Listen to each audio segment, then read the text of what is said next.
जय हिंद दोस्तों, मैं सचिन शुक्ला अपने चैनल अजय एजुकेशन क्लासेज में आप लोगों का स्वागत करता हूं। आज हम लोग पढ़ेंगे क्लास 10th का मैथ और बहुत ही इंपॉर्टेंट क्वेश्चन पढ़ेंगे जो बोर्ड पेपर में आने वाला होगा और उसको लगभग हम लोग 3 वीडियो में कवर करेंगे। और ये गारंटी है कि अगर आप लोग इस तीनों वीडियो को देख लिए, ये तो हम नहीं कह सकते 70 में 70 नंबर ला दोगे, लेकिन हाँ एक गारंटी के साथ कह सकते हैं कि 70 में कम से कम 50 नंबर का आप करके आओगे सिर्फ ये 3 वीडियो देख के। तो आओ चलो हम लोग चलते हैं। पंखों को खोल जमाना उड़ान देखता है और जमीन पे बैठ के तू क्यों आसमान देखता है। चलो आ जाओ, इसी के साथ हम लोग क्या करें, क्वेश्चन को लगाना शुरू करते हैं। ठीक है, पहला क्वेश्चन इसमें से जो दिया है, क्या दिया है पहला क्वेश्चन, आप लोग क्या करना, एक पेन और कॉपी लेके बैठ जाना और उसका नोट्स बनाते रहना, क्योंकि इसका टोटल कम से कम 1 से 2 बार 2 से 3 बार रिवीजन कर लेना, कम से कम 3 बार रिवीजन कर ही लेना, क्योंकि बहुत ज्यादा इंपॉर्टेंट क्वेश्चन है, जो भी है बहुत ज्यादा है। इसको देखो लोगे आप लोग तो जिस दिन पेपर में बैठोगे इस क्लास को याद करोगे। ठीक है, तो पहला क्वेश्चन क्या दिया है, एक परिमेय संख्या का दशमलव प्रसार सदैव होता है। ऑप्शन क्या दिया बेटा, अशांत होता है या शांत होता है या दोनों होता है या इनमें से कोई नहीं होता। तो बेटा एक परिमेय संख्या का दशमलव प्रसार जो होता है क्या होता है, वो शांत होता है, क्या होता है, शांत होता है या अशांत आवर्ती होता है। क्या होता है, अशांत आवर्ती होता है। ठीक है, तो परिमेय संख्या का दशमलव प्रसार जो होता है या तो अशांत होगा या तो अशांत आवर्ती होगा। इतना आया होगा समझ में आप लोगों को। उसके बाद क्या कहा है, एक शून्योत्तर क्वेश्चन नंबर दूसरा, ये हमारा था पहला। दूसरा जब देखोगे क्या कह रहा है, कह रहा है एक शून्योत्तर परिमेय संख्या और एक अपरिमेय संख्या का गुणनफल होता है सदैव। ऑप्शन दिया है सदैव अपरिमेय संख्या होता है, सदैव परिमेय संख्या होता है, या परिमेय अपरिमेय संख्या होता है, या एक होता है। तो बेटा एक शून्योत्तर हो और एक अपरिमेय संख्या हो, उनका गुणा करेंगे। जैसे एक 2 हो, एक अपरिमेय करड़ी में 3 हो तो 2 करड़ी में 3, जो कि यह एक क्या है, अपरिमेय संख्या है। ठीक है, तो ऑप्शन कौन सा सही होगा, इसमें से पहला सदैव क्या होगा, अपरिमेय संख्या होगी। ठीक है, उसके बाद तीसरा दिया है, इसको हम मिटा दें। तीसरा क्या दिया है, आ जाओ क्वेश्चन नंबर 3 पे। क्वेश्चन नंबर 3 दिया है, रेखाओं x बराबर 0 और 2x प्लस 3y बराबर 12 का प्रतिच्छेद बिंदु है। क्या है, प्रतिच्छेद बिंदु है। तो इसमें से क्या दिया, x बराबर 0 दिया है और समीकरण क्या दिया है बेटा, दिया कितना, 2x प्लस 3y बराबर 2x प्लस 3y बराबर 12। ठीक है, तो प्रतिच्छेद बिंदु बताना है, तो कितना, x बराबर 0 रखेंगे, 2 गुणे 0 प्लस 3y बराबर 12, इतना हो जाएगा। 2 का गुणा 0 में करोगे तो क्या होगा, 0 होगा।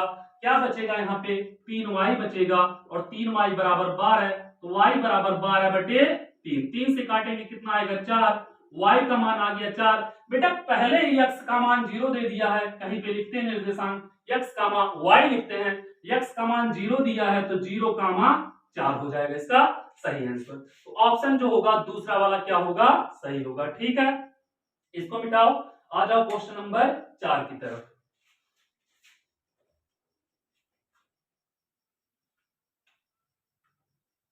क्वेश्चन नंबर 4 क्या कह रहा है बेटा, कह रहा वह सबसे बड़ी संख्या जिससे 70 और 125 को विभाजित करने पर क्रमशः शेषफल 5 और 8 प्राप्त होता है।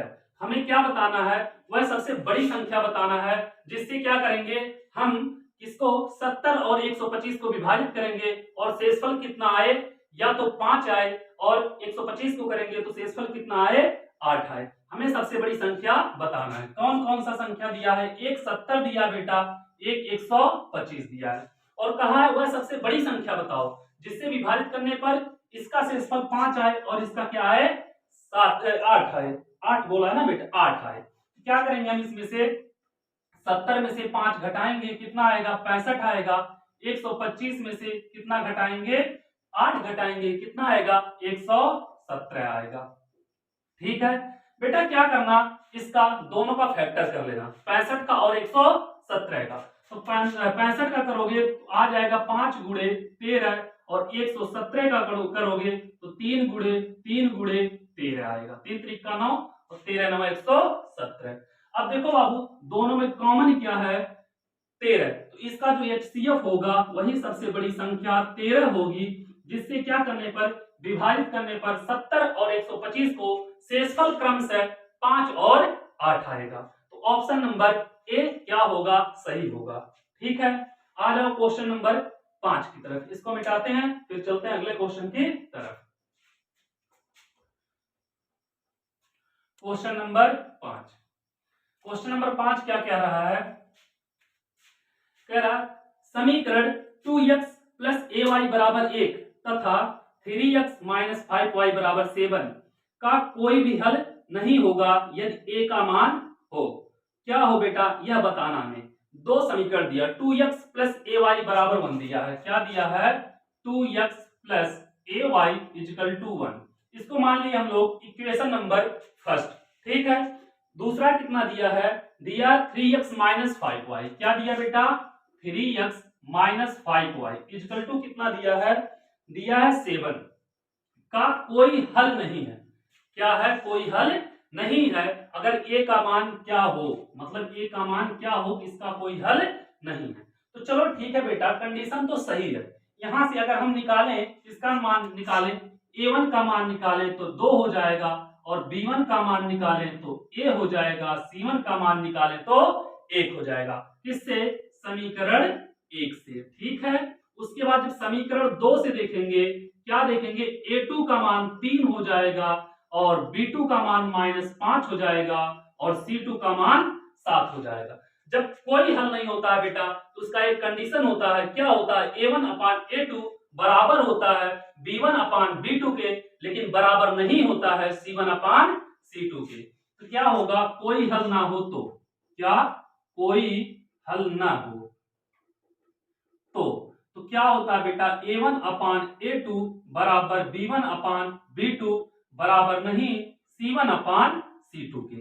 इतना करोगे जब तो क्या होगा, सबका वैल्यू उठा के रख दो। a1 का वैल्यू कितना है 2 है, a2 का वैल्यू कितना है 3 है, इक्वल टू b1 का वैल्यू कितना है a है और b2 का वैल्यू कितना -5, c1 का वैल्यू कितना बेटा 1 है और c2 का वैल्यू 7। ये इक्वल टू नहीं होना चाहिए, लेकिन यह दोनों इक्वल टू होना चाहिए। इन दोनों को उठा लो बेटा, इन दोनों को जब हम उठाएंगे 2/3 इक्वल टू a/-5, इसका मल्टीप्लाई यहाँ पे करोगे तो -5 2 10/3, यह हो जाएगा a का वैल्यू।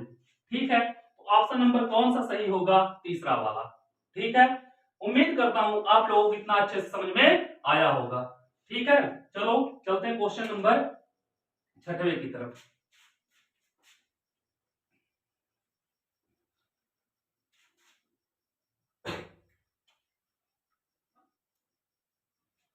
क्वेश्चन नंबर 6वां क्या कह रहा है, द्विघात समीकरण 2x² माइनस 4x प्लस 3 बराबर 0 के बारे में निम्न कथनों पर विचार कीजिए। मतलब बेटा एक समीकरण दिया है 2x² minus 4x plus 3, 2x² minus 4x plus 3 equal to 0, और इस समीकरण को लेके कुछ कथन दे दिया है। ठीक है, पहला कथन दिया दिए गए समीकरण का विविधकर 0 से कम है। ठीक है, दूसरा दिया है समीकरण के कोई मूल वास्तविक नहीं है। ठीक है, समीकरण का कोई विविधकर 0, समीकरण का विविधकर 0 है या समीकरण का मूल वास्तविक है। तो बेटा हम विविधकर निकालेंगे, क्या निकालेंगे डी निकालेंगे। अगर डी की वैल्यू 0 आ जा रही है तो दो मूल उसके निकलेंगे बराबर, लेकिन अगर डी का वैल्यू क्या होगा 0 से कम होगा, कोई वास्तविक मूल नहीं होगा। आया समझ में, हम इसका क्या निकाल लें डी निकाल लें। तो डी विविधकर जब निकालेंगे तो लिखेंगे ax² plus bx plus c बराबर 0 से तुलना करने पर। ठीक है, तुलना करने पर यहां पर जब देखोगे बेटा a का वैल्यू 2 होगा, b का वैल्यू -4 होगा और c का वैल्यू कितना हो जाएगा 3 होगा। तो d इक्वल टू होता है b² माइनस 4ac और v का वैल्यू है -4 का स्क्वायर -4, a का वैल्यू है 2 इंटू c का वैल्यू है 3। कितना करोगे -4 का स्क्वायर 16 माइनस कितना हो जाएगा बेटा यहाँ पे 3 2 जा 6 और 6 4 जा कितना हो जाएगा 24। इसका वैल्यू जो आ रहा है -8, मतलब डी का वैल्यू जो है 0 से कम है, -8 आ रहा है, मतलब कोई मूल वास्तविक नहीं होगा, मतलब दूसरा भी सही है। और दिए गए समीकरण का विविध कर 0 से कम है, यह भी सही है। तो ऑप्शन जो पहला है ए और बी सही, वही क्या होगा, सही होगा। ठीक है, इतना कर लोगे आप लोग। उसके बाद आ जाओ क्वेश्चन नंबर 7 पे, इसको मिटाते हैं हम।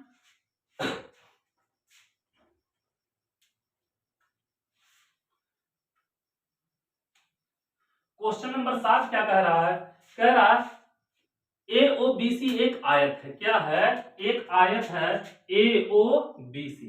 तो मान लिया यह एक आयत है, ठीक है, ए ओ बी और सी।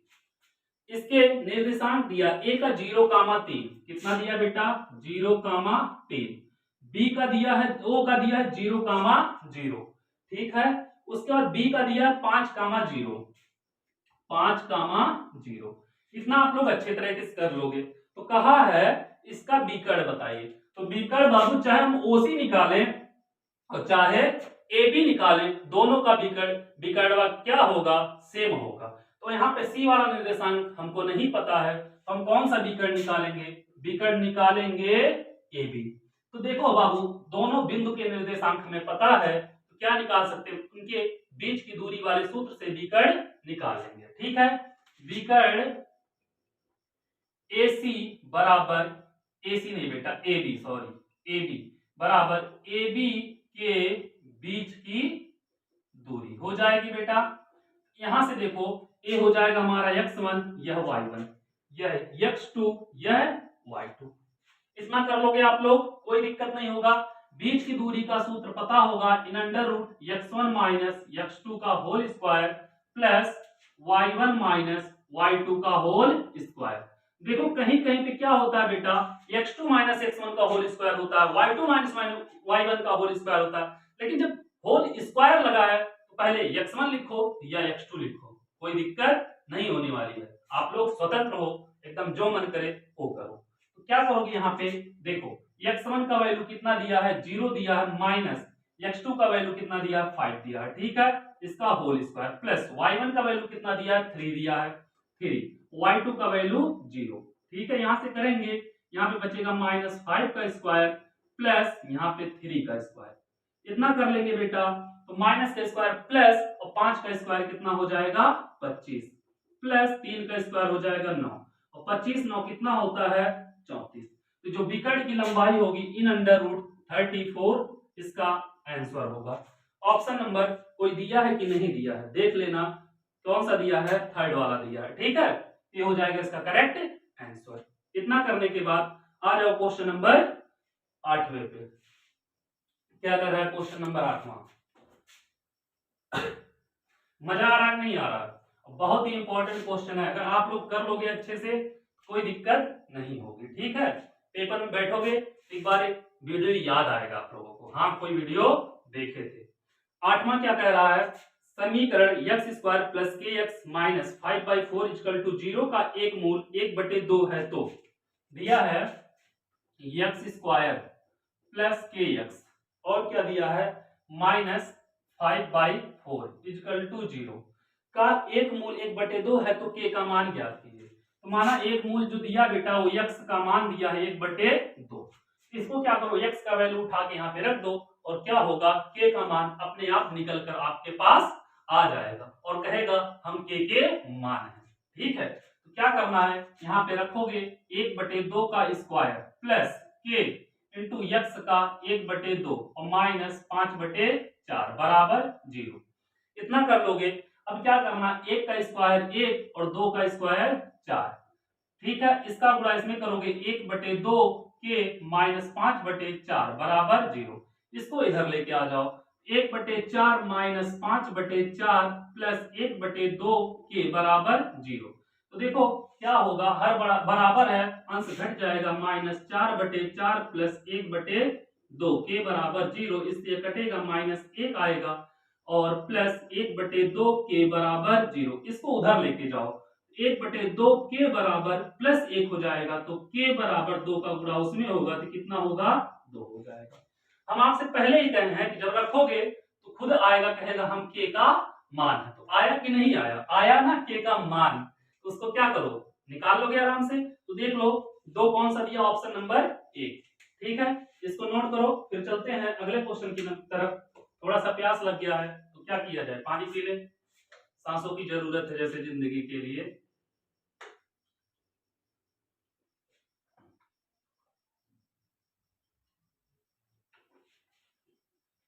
कोई गाना एक नहीं है, सांसों की जरूरत है जैसे जिंदगी के लिए, बस एक घूंट चाहिए प्यास बुझाने के लिए।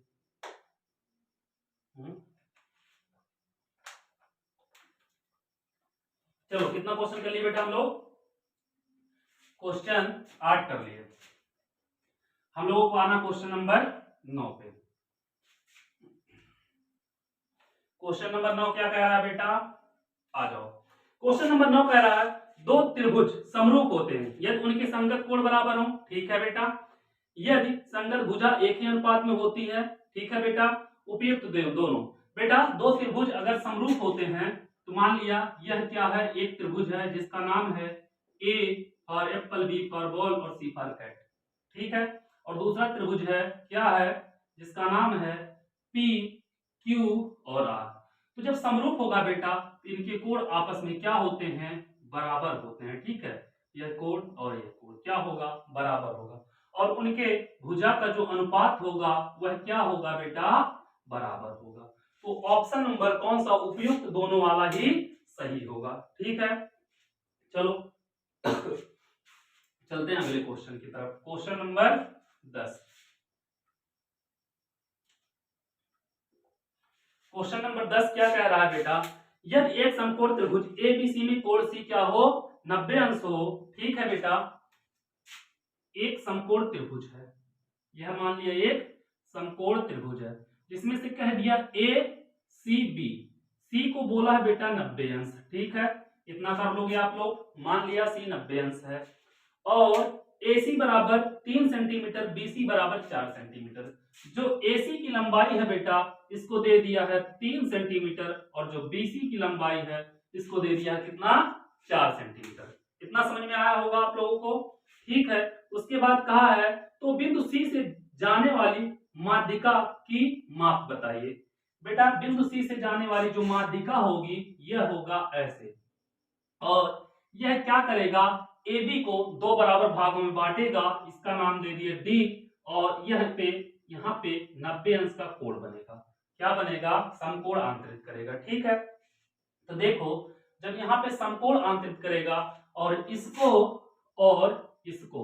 दोनों को मतलब AB को दो बराबर भागों में बांट देगा, तो क्या करेंगे, हम ले लेंगे त्रिभुज ACB में। ठीक है, लोगे त्रिभुज ACB में क्या होगा, पाइथागोरस प्रमेय लगाना पड़ेगा, पाइथागोरस प्रमेय से। तो पाइथागोरस जब प्रमेय लगाओगे बेटा क्या होगा, AB इसके लिए कर्ण होगा AB का स्क्वायर बराबर AC का स्क्वायर प्लस BC का स्क्वायर हो जाएगा बेटा। AB हमें नहीं पता है। ठीक है, AB का स्क्वायर बराबर AC का स्क्वायर कितना है, 3 का स्क्वायर प्लस BC का स्क्वायर कितना बेटा, 4 का स्क्वायर। तो AB का स्क्वायर बराबर 3 त्रिका 9 प्लस 4 चौके 16, AB का स्क्वायर बराबर 25, तो AB बराबर आ जाएगा बेटा 5। ठीक है, AB जब 5 आ गया तो क्या कर रहा है बेटा, AB बराबर है किसके, AD के और प्लस DB के, और जो है बेटा AD और कौन सा प्लस DB, यह दोनों क्या है बेटा, आपस में बराबर है। तो क्या होगा, यह भी पूरा 5 है तो यहां से यहां तक का हो जाएगा 5/2, यहां से यहां तक हो जाएगा 5/2। इतना कर लोगे आप लोग। फिर कह रहे हैं कि यह क्या करेगा, यहाँ पे समकोण अंतरित करेगा। फिर ले लो त्रिभुज BDC में। ठीक है, तो त्रिभुज BDC में अब यह 90 अंश का है तो तुरंत यह कर्ण बनेगा, और इन दोनों भुजा में एक लंब होगा एक आधार होगा। ठीक है, फिर लगाएंगे क्या, पाइथागोरस प्रमेय से। तो जब लगाओगे बेटा तो यहाँ पे 90 है, यह BC का स्क्वायर होगा बराबर किसका, बीडी का स्क्वायर, बीडी का स्क्वायर और प्लस डीसी का स्क्वायर। ठीक है, तो बीसी का कितना बेटा 4 का स्क्वायर बराबर बीडी का स्क्वायर है 5/2 का स्क्वायर और प्लस डीसी का स्क्वायर। इसको इधर लाना, 4 चौके 16 माइनस 25/2 बराबर डीसी का स्क्वायर। तो यही डीसी हमें निकालना है, यही क्या है, इस पे माध्यिका है। तो ठीक है, क्या करेंगे, 16 दूनी 32 माइनस 25/2 बराबर डीसी का स्क्वायर, या डीसी का स्क्वायर बराबर हम लिख सकते हैं 32 में से 25 जाएगा लगभग 7 आएगा, 7/2 कितना हो जाएगा बेटा, 7/2 निकाल लोगे, एक मिनट बेटा कहीं गलत हो गया यहाँ पे, सॉरी बेटा, यहाँ पे 4 हो जाएगा और यहाँ पे भी क्या होगा, 4 होगा। ठीक है, 16 चौके 64 माइनस 25/4 होगा, तो 64 में से 25 घटाएंगे, 14 में से 5 गया 9, यहाँ पे 5 बचा, 5 में से 2 गया 3, 39/4 आएगा। ठीक है, इसका जब आप लोग मान निकालोगे बेटा तो डीसी का स्क्वायर बराबर आ जाएगा 39 में 4 से भाग दोगे, 4 9 36 और बचेगा कितना बेटा, 3 बचेगा, दशमलव 4 7 28, 4 पंजे 20। तो डीसी जो होगा बेटा, डीसी का स्क्वायर 9.75 आया, तो डीसी जो होगा लगभग इसका मान आएगा 3.122। ठीक है, ऑप्शन में कोई ऑप्शन दिया नहीं है, 3.5 दिया है, लेकिन बेटा इसका एग्जैक्ट मान जो होगा वो 3.122 ही होगा। ठीक है, नोट कर लो इसको, फिर चलते हैं अगले क्वेश्चन की तरफ। Question number 11।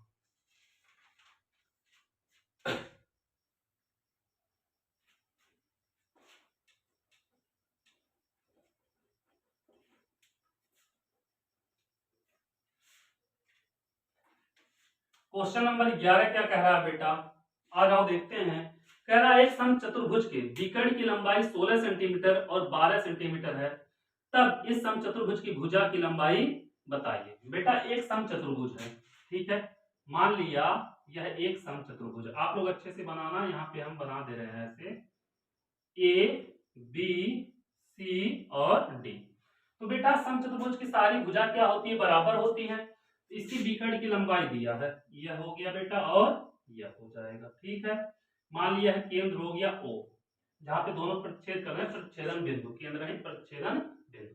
क्या करता है बेटा, समचतुर्भुज के विकर्ण एक दूसरे को परस्पर समद्विभाजित करते हैं, यह बराबर होगा और यह आपस में क्या होगा, बराबर होगा।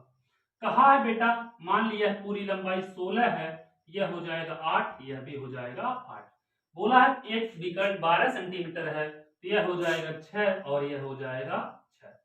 समचतुर्भुज के विकर्ण की एक खासियत और होती है कि वह परस्पर समकोण पर प्रतिच्छेदित करते हैं। तो बेटा यहाँ पे बनेगा 90 अंश और यहाँ पे भी बनेगा 90 अंश और यहाँ पे भी बनेगा 90 अंश, यहाँ पे भी बनेगा 90 अंश।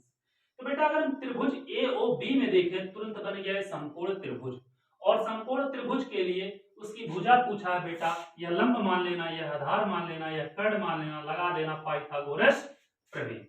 तो बेटा एडी का स्क्वायर बराबर एओ का स्क्वायर प्लस ओडी का स्क्वायर हो जाएगा, नहीं हो जाएगा। तो यहां से जब करेंगे, एडी क्या है बेटा, भुजा है, एडी का स्क्वायर बराबर एओ का स्क्वायर प्लस ओडी का स्क्वायर। यहां से करेंगे एडी का स्क्वायर बराबर एओ का स्क्वायर होगा बेटा कितना होगा, 6, 6 का स्क्वायर प्लस ओडी का स्क्वायर होगा 8, 8 का स्क्वायर। ठीक है, तो एडी का स्क्वायर जो होगा बेटा 6 6 36 प्लस 8 8 64। तो एडी का स्क्वायर जो होगा बेटा यह हो जाएगा 100, तो एडी बराबर जो होगा बेटा यह 10 होगा। ठीक है, यहाँ पे भुजा जो दिया था यह 16 सेंटीमीटर दिया था, यह 12 सेंटीमीटर दिया था, तो इसकी जो भुजा होगी क्या होगा, विकर्ण जब दिया था सेंटीमीटर में तो भुजा भी होगी 10 सेंटीमीटर। उम्मीद करता हूं आप लोगों को अच्छे से समझ में आया होगा। चलो इसको मिटाते हैं, फिर चलते हैं अगले क्वेश्चन की तरफ। Question number 12। क्वेश्चन नंबर 12 क्या कह रहा है बेटा, इसको भी एक बार सरसरी निगाहों से, अपनी इस अच्छी सी निगाहों से क्या किया जाए, देख लिया जाए। ठीक है, दिख रहा है नहीं दिख रहा है, चश्मा लगा लिया जाए अच्छे से, या मस्त है। क्या कह रहा है क्वेश्चन नंबर 12, कह रहा है बेटा दो समरूप त्रिभुज की भुजाएं 4:9 के अनुपात में है, इन त्रिभुज के क्षेत्रफल का अनुपात ज्ञात कीजिए। ठीक है, तो समरूप त्रिभुज के भुजाओं का अनुपात दिया है। ठीक है, मान लिया एक त्रिभुज दिया है बेटा, ऐसे कुछ दिया है ए बी और सी, दूसरा दिया है कुछ ऐसे पी क्यू और आर। तो कहा है भुजाओं का अनुपात 4:9 में है। इन दोनों का जो रेशियो है बेटा 4:9 है। ठीक है, तो क्या कहा है, इनके क्षेत्रफल का अनुपात बताओ। ठीक है, कोई बात नहीं। तो क्या होता है, त्रिभुज के क्षेत्रफल का अनुपात जो होता है बेटा, क्या होता है, उनके भुजाओं के अनुपात के वर्ग के बराबर होता है, कोई दिक्कत नहीं होगी। तो त्रिभुज ए बी क्या होगा बेटा, त्रिभुज ए बी सी का क्षेत्रफल अनुपात निकालना बेटा त्रिभुज पी क्यू आर का क्षेत्रफल। इतना कर लोगे बेटा, बराबर इनकी भुजाओं के वर्ग के अनुपात के बराबर होगा। तो कितना दिया है, 4/9 दिया, इसके वर्ग के बराबर। 4 का हो जाएगा 16, 9 का होगा 81, इनके क्षेत्रफल का जो रेशियो होगा 16:81 हो जाएगा। ऑप्शन नंबर कोई दिया है, शायद चौथा दिया है, और चौथा ही क्या होगा, इसका करेक्ट ऑप्शन होगा। ठीक है, चलो आ जाओ क्वेश्चन नंबर 13 की तरफ, इसको हम मिटाते हैं। देखते हैं क्वेश्चन नंबर 13 क्या कह रहा है। रख हौसला हम आसमान को भी झुका देंगे, और बोर्ड के हर एक क्वेश्चन को हवा में लगा देंगे। कितना दिया 13 बेटा, 13 दिया है 4 tan थीटा इक्वल टू 3। क्या दिया है, 4 tan थीटा इक्वल टू 3। तो 4 sin theta minus cos theta, 4 sin theta plus cos theta का वैल्यू बताओ। 4 sin theta minus cos theta upon 4 sin theta plus cos theta का वैल्यू पूछा बेटा इसका। तो करना कुछ नहीं है, इसमें वही लगा दो, 3 और 5। तो क्या दिया बेटा, इसको मान निकालोगे, लंबा होगा, कुछ नहीं, हवा में उड़ाना सीखो। कैसे उड़ाओगे, यहाँ पर आओ। क्या दिया है, 4 sin थीटा और माइनस कॉस थीटा। इसके हर और अंश में क्या करो बेटा, कॉस थीटा से भाग दे देना। ठीक है, देखो यहाँ पे भाग दे दिए, फिर यहाँ पे 4 sin थीटा, इसके में भी कॉस थीटा से भाग देना प्लस कॉस थीटा, यहाँ पे भी क्या करना, कॉस थीटा से भाग देना। अब देखो यहाँ से यह कटा, यहाँ से यह कटा, और 4 तो 4 रहेगा, साइन बटे कॉस क्या हो जाएगा, tan। यहाँ पे हो गया 4 tan थीटा माइनस 1 अपान यहाँ पे हो जाएगा 4 tan theta plus 1।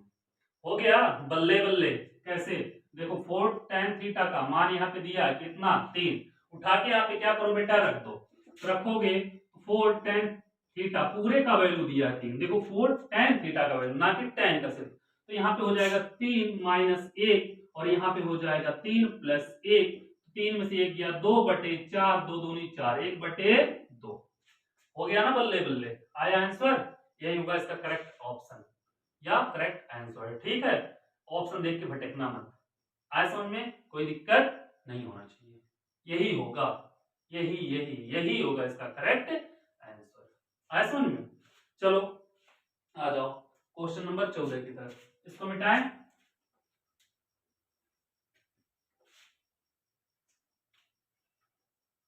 Question number 14 क्या कह रहा है, कह रहा है sin 75/cos 15 का मान होगा। बेटा यह तो चुटकी में उड़ाने वाला क्वेश्चन है, sin 75/cos 15। ऐसे आंख की पलक क्या करोगे, बंद करोगे, और बंद करने के बाद खोलोगे जैसे, वैसे तुमको दिखेगा क्या, आंसर दिखेगा। कोई दिक्कत नहीं है, कोई टेंशन लेने वाली बात नहीं है, जब तक हम खड़े हैं यहाँ पे। क्या करना, देखो sin 75/cos 15 दिया है, इसमें से एक को, दोनों में से एक को क्या करना, चेंज कर देना। इसको लिख सकते हैं बेटा sin 90 - 15, क्योंकि 90 में से 15 घटाएंगे 75 ही आएगा, कोई दिक्कत नहीं होगी।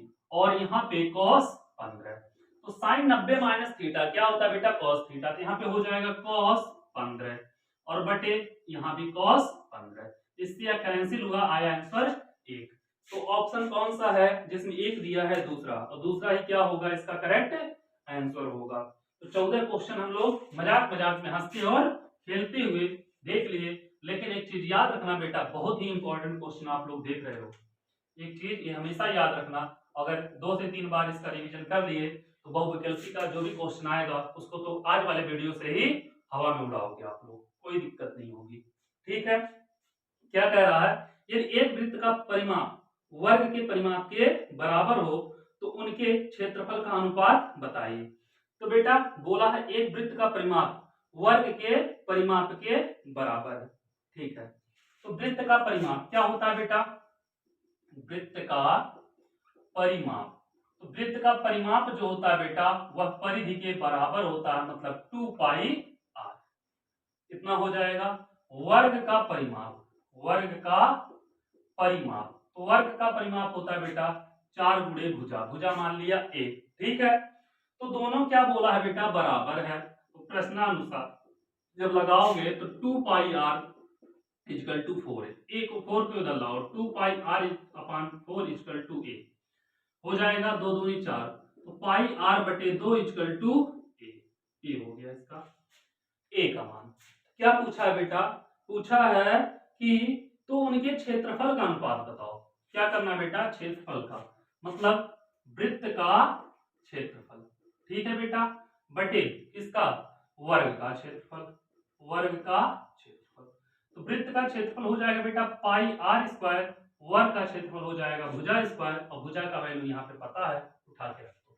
तो पाई आर स्क्वायर और ए का मान है पाई आर बटे 2 का स्क्वायर। ठीक है बेटा, यहाँ पे रखोगे पाई आर स्क्वायर बटे पाई स्क्वायर आर स्क्वायर बटे 2 दूनी 4। यहाँ से देखो बे बाबू, इससे यह कटा और इससे यह कटा, 4 ऊपर जाएगा, 4 बटे पाई आ जाएगा इसका आंसर। नहीं, यह दिया ही नहीं ऑप्शन में, तो क्या करना है, कुछ करना नहीं। देखो इसको क्या करना, 4 को रहने देना, पाई को लिखोगे 22 बटे 7 और 7 ऊपर जाएगा, 7 चौक 28 बटे 22, इसको काट दो, 14 यहाँ पे 11 तो हो जाएगा 14 रेशियो 11, इसका राइट आंसर आया समझ में। तो 14 11 कौन सा दिया है, ऑप्शन बी, दूसरा वाला क्या है, सही है। ठीक है, चलो इसको लिख लो, फिर चलते हैं अगले क्वेश्चन की तरफ, क्वेश्चन नंबर 16 की तरफ। देखते हैं 16 नंबर क्वेश्चन की क्या हुक्म है हम सब लोगों के लिए। आ जाओ इसको मिटाते हैं।